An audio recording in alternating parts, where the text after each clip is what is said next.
পাছত আহিব মহাপ্ৰলয় ভাৰততো পৰিব প্ৰভাৱ কি সংকটৰ সন্মুখীন হ'ব বিশ্ব জনাই আছো সুবিশেষ ভিডিঅ'টো অতি সোনকালে এটা শ্বেয়াৰ কৰি দিয়ক যোৱা কেইটামান দিনত বিশ্বৰ কেইবাটাও প্ৰান্তত ভয়ংকৰ ভূমিকম্পৰ ঘটনা সংঘটিত হৈছে এখতিয়াকৈ পোহৰলৈ আহিছে যে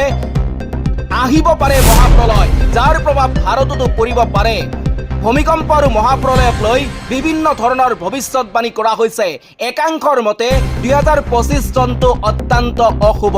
म्यानमाৰৰ ভূমিকম্পৰ পাছত এতিয়া চীন আৰু জাপানক লৈ বাবা ভাঙ্গাই গুৰুতৰ সংকটৰ কথা কৈছে বাবা ভাঙ্গাৰ মতে বিপদ অতি সোনকালে আহিব এই সংকট হৈছে সুনামি যাৰ প্ৰত্যক্ষ প্ৰভাৱ জাপান আৰু ইণ্ডোনেছিয়াৰ দৰে দেশত পৰিব আৰু তথ্য অনুসৰি বাবা ভাঙ্গা নামেৰে বিখ্যাত প্ৰিয় ফুটোস্কিয়ে ভৱিষ্যতবাণী কৰি কৈছিল যে 2025 চনৰ জুলাই মাহৰ ভিতৰত এক বৃহৎ সংকটৰ সৃষ্টি হ'ব এনে পৰিস্থিতিত বিশ্বৰ দেশসমূহে ভয়ংকৰ দুৰ্যোগৰ সন্মুখীন হ'ব লাগিব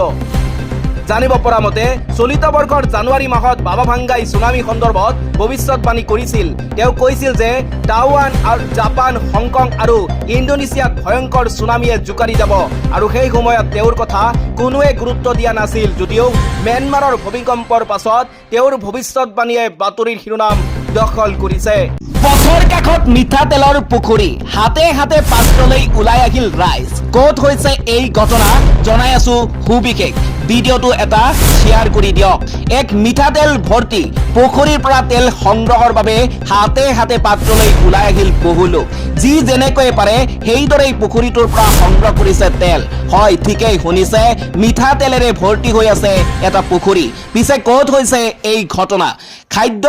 ৰন্ধাৰ পৰা আৰম্ভ কৰি আমাৰ দৈনন্দিন জীৱনত বহু কামত ব্যৱহাৰ হয় মিঠাতেল পিছে মিঠাতেলৰ বৰ্ধিত দামৰ বাবে সাধাৰণ লোকসকল সমস্যাটো নপৰা নহয় এনে পৰিস্থিতিত বিনামূলীয়াকৈ মিঠাতেল লাভ কৰিলে স্বাভাৱিকতেই সকলো আনন্দিত হ'ব বিনামূলীয়া মিঠাতেল লাভৰ আশাত শেহতীয়াকৈ একাংশ লোকে দেখুওৱা দৃশ্যই এই কথাকে প্ৰমাণ কৰি তুলিছে এক মিঠাতেল ভৰ্তি পুখুৰীৰ পৰা তেল সংগ্ৰহৰ বাবে হাতে হাতে পাত্ৰলৈ ওলাই আহিল বহু লোক হয় ঠিকেই শুনিছে মিঠাতেলেৰে ভৰ্তি হৈ আছে এটা পুখুৰী এই ঘটনা উত্তৰ প্ৰদেশৰ গাজীপুৰ জিলাৰ অৱশ্যে পুখুৰীটোৰ মিঠাতেলেৰে ভৰ্তি হৈ পৰে এক দুৰ্ঘটনাৰ বাবেহে গাজীপুৰ জিলাৰ বাৰাণসী গোৰখপুৰ গাইপথৰ কাষত দুৰ্ঘটনাগ্ৰস্ত হৈছিল এখন মিঠাতেল ভৰ্তি ট্ৰেংকাৰ আৰু এই ট্ৰেংকাৰৰ পৰা ওলোৱা তেল সংগ্ৰহৰ বাবেই দেখা গৈছে স্থানীয় লোকৰ এনে উৎসাহ তথ্য অনুসৰি যোৱা নিশা গাজীপুৰৰ বাৰাণসীৰ পৰা গোৰখপুৰলৈ অভিমুখে ৰাওনা হৈছিল ট্ৰেংকাৰখন